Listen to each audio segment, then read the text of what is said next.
to the intersecting worlds of climate change and the mangroves.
Mangrove forests can be found in 118 nations and territories around the world.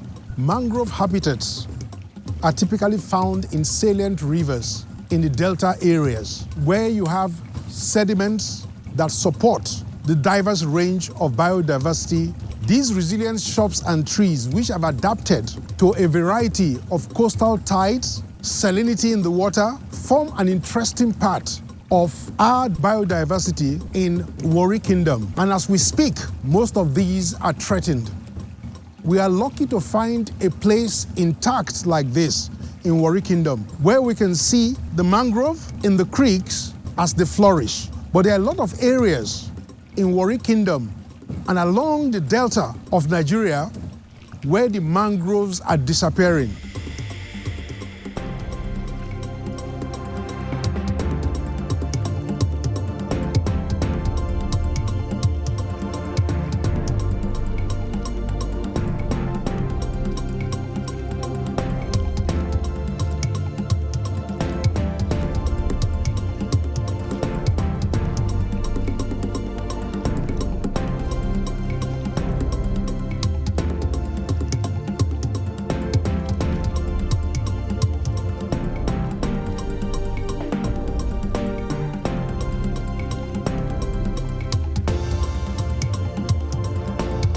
We're right in the middle of the Odeshekiri area of Warri Kingdom, and we are lucky, or blessed actually, to find the mangrove forest as intact as what we have now. But this is not how it is around the kingdom. In certain areas, the ocean surge has washed away these mangroves. In some areas, they are partially gone. So this is introducing you to the mangrove in southern Nigeria, which is over 36,000 square kilometers, one of the largest in the world. We are in a pristine setting for the mangrove. It is not so all around the kingdom. How do we protect the mangroves? How do we make the mangroves give us the life that we want?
So you can see from what we see about the mangroves.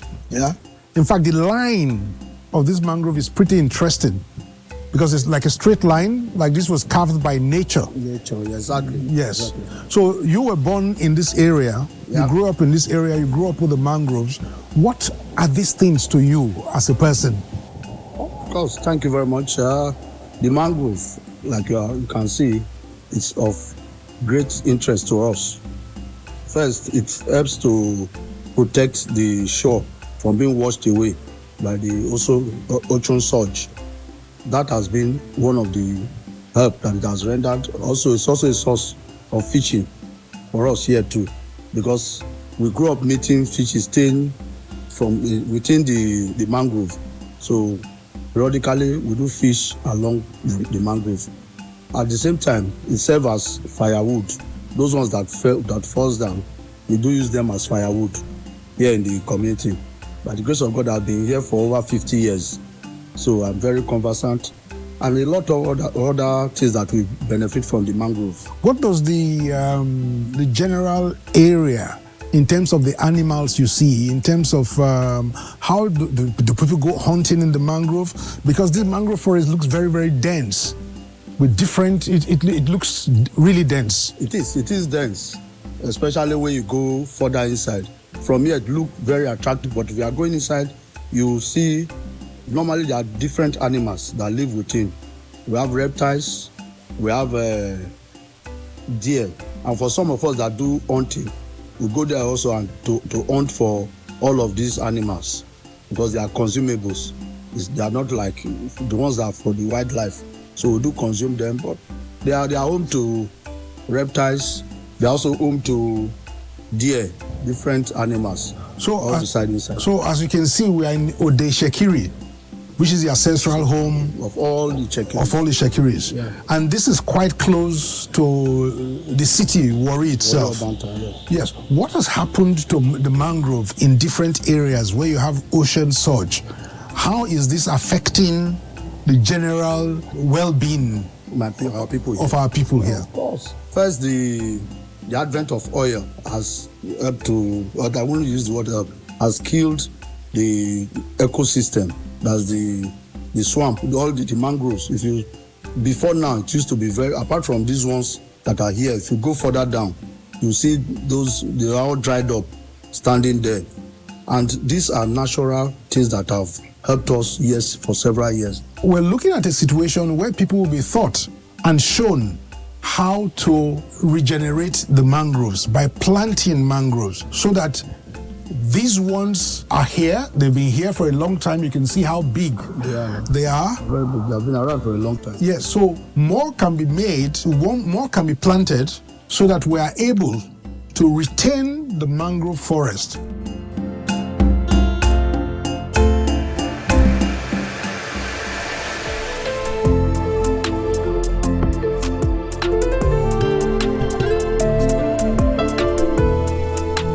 Nigeria has Africa's largest coverage of mangroves, over 36,000 square kilometers. From the Bight of Bonny to the Bight of Benin, most of the shoreline is covered by mangroves.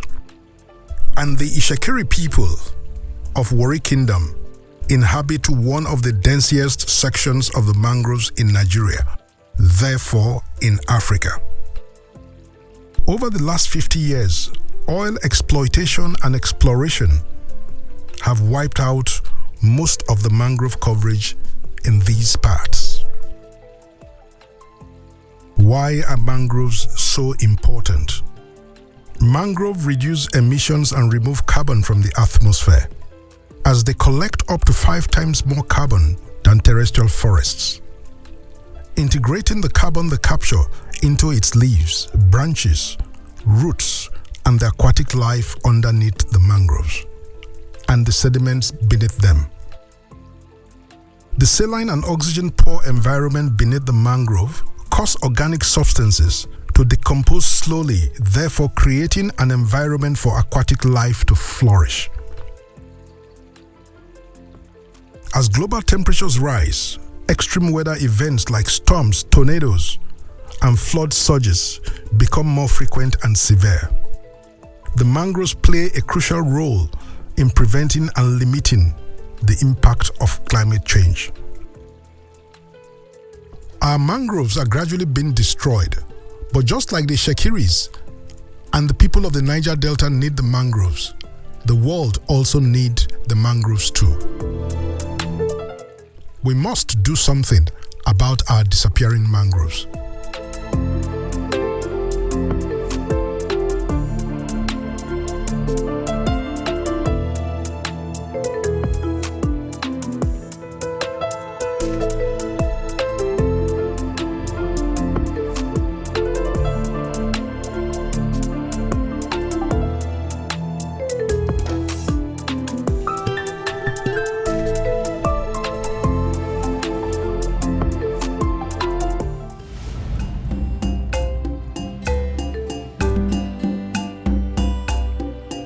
God does not make any mistakes in creation. Once upon a time, someone had asked me, when God created birds all those years ago, be it tens of thousands or millions of years ago, did he foresee that electricity cables will become a thing, high tension cables, and the birds will be able to perch on them and not die? And that question comes to mind as I'm hearing this. So even in his design to say, oh, the birds could perch on these cables and no harm would come to them.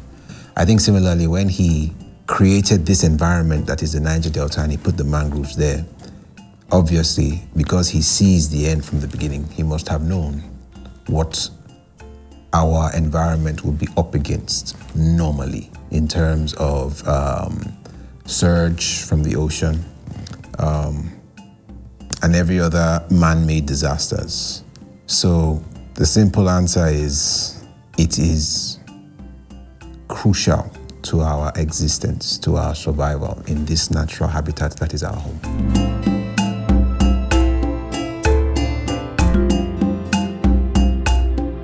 Our survival as a people in our natural habitats is very much intertwined with the thriving of the mangroves, because if the mangroves fail, they almost form like a dam or a defense wall for our natural habitats. And if our natural habitats are failing, that in effect has a terrible effect on our identity, on our connection to our land, on our connection to even the food we eat, and ultimately our way of life. So indeed, these mangroves are very much intertwined with our existence, and any and everything that can be done to sustain and protect them, it must be done. Replanting mangroves, not just for carbon credits, as was said earlier, that's just added benefits, but down to survival. Any and everything that can be done to protect them and ensure they thrive is certainly in order.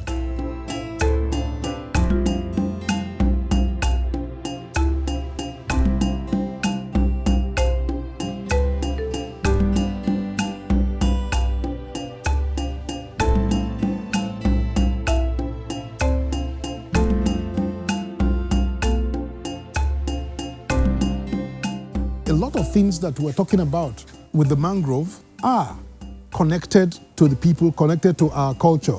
And most of the times, just because they are natural, people take them for granted. But in as much as we see them, they've come like free to us, because this is God's gift to the Shekiri people and the people who live along the coastal areas in the world, in Nigeria. But today, the mangroves are disappearing. We're lucky to find a thick mangrove forest behind us. The ocean is washing the mangroves away, and only God knows what is going to happen if we don't do anything to protect the mangroves, so that our people retain their culture, they retain their sources of livelihood. Even the biodiversity is kept.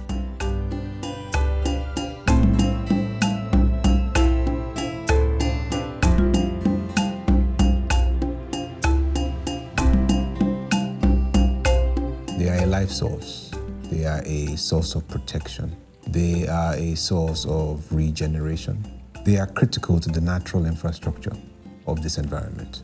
Let us restore the mangroves. Let us protect the mangroves. Let us fight climate change, and let us save the earth.